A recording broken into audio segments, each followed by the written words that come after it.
हम आपके लिए आमल की एकादशी की पौराणिक व्रत कथा लेकर आए हैं दोस्तों। आमल की एकादशी के दिन आंवले के पेड़ की पूजा की जाती है। ऐसा कहा जाता है कि आंवले के पेड़ में भगवान विष्णु का वास होता है। भगवान श्री कृष्ण ने गीता में कहा है, मैं वृक्षों में पीपल के समान हूँ तथा तिथियों में एकादशी के समान हूँ, जो मनुष्यों के लिए कल्याणकारी है। ये आमल की एकादशी सभी पापों का नाश कर व्यक्ति को मोक्ष की प्राप्ति कराने वाली है।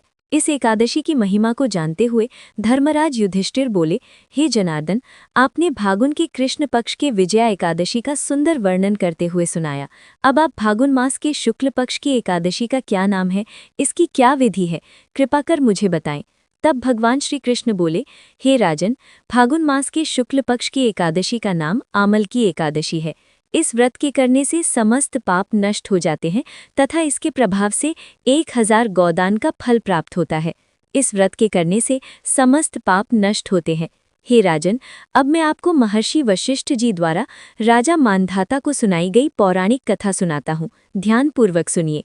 राजा मानधाता बोले, हे वशिष्ठ जी, यदि आप मुझ पर कृपा करें तो किसी ऐसे व्रत की कथा कहिए जिससे मेरा कल्याण हो। महर्षि वशिष्ठ बोले, हे राजन, सब व्रतों से उत्तम और अंत में मोक्ष देने वाली आमल की एकादशी के व्रत का मैं वर्णन करता हूँ।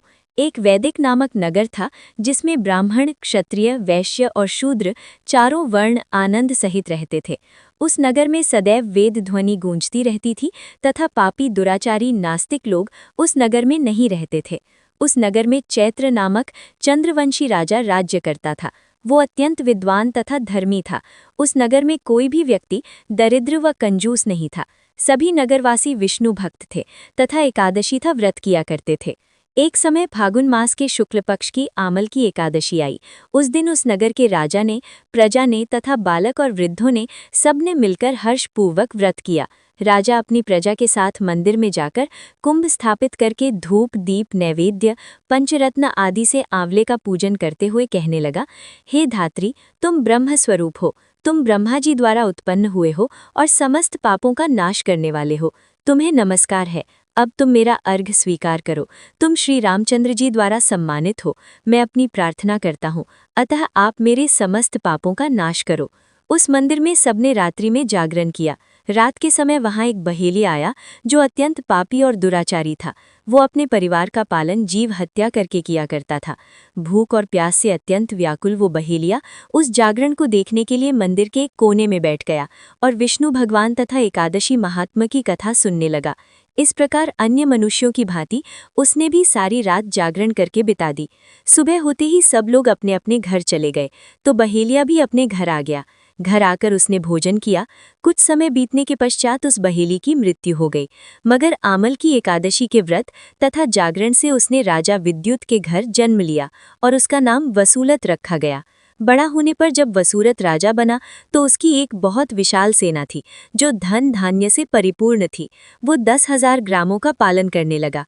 उसका तेज सूर्य के समान था, उसमें चंद्रमा के समान कांति थी, भगवान विष्णु के समान उसमें वीरता थी और पृथ्वी के समान वो क्षमा करने वाला था। वो अत्यंत धार्मिक, सात्विक, कर्मवीर और विष्णु भक्त था। वो अपनी प्रजा को दान आदि कर समान भाव से पालन किया करता था। एक दिन राजा शिकार खेलने के लिए गया। देव योग से वो मार्ग भटक गया और दिशा ज्ञान न होने के कारण उस वन में एक वृक्ष के नीचे सो गया। थोड़ी देर बाद पहाड़ी से वहां कुछ डाकू आए और राजा को अकेला देखकर मारो मारो कहते हुए उसकी ओर दौड़ पड़े। वो कहने लगे कि दुष्ट राजा ने हमारे माता पिता, पुत्र, पौत्र आदि अनेक संबंधियों को मारा है तथा देश से निकाल दिया है, अतः इसको अवश्य मरना चाहिए। ऐसा कहकर वो डाकू राजा को मारने दौड़े। अनेक प्रकार के अस्त्र शस्त्र उसके ऊपर फेंके।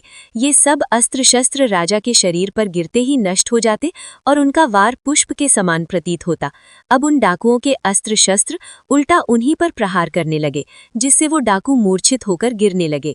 उसी समय राजा के शरीर से एक दिव्य स्त्री उत्पन्न हुई। वो स्त्री अत्यंत सुंदर होते हुए भी उसकी भ्रुकुटी टेढ़ी थी। उसकी आंखों से लाल लाल अग्नि निकल रही थी, जिससे वो दूसरे काल के समान प्रतीत होती थी। वो स्त्री डाकुओं को मारने दौड़ी और थोड़ी ही देर में सभी डाकुओं को मार दिया। जब राजा की नींद खुली तो डाकुओं को मरा देखकर वो सोचने लगा कि इन्हें किसने मारा, इस वन में मेरा हितेश कौन है। इस विचार को वो कर ही रहा था, तभी एक आकाशवाणी हुई। हे राजन, इस संसार में विष्णु भगवान के अतिरिक्त कौन तेरी सहायता कर सकता है? इस आकाशवाणी को सुनकर राजा अपने राज्य में आ गया और सुखपूर्वक राज्य करने लगा। महर्षि वशिष्ठ आगे कहते हैं, हे राजन, ये आमल की एकादशी के व्रत का प्रभाव था।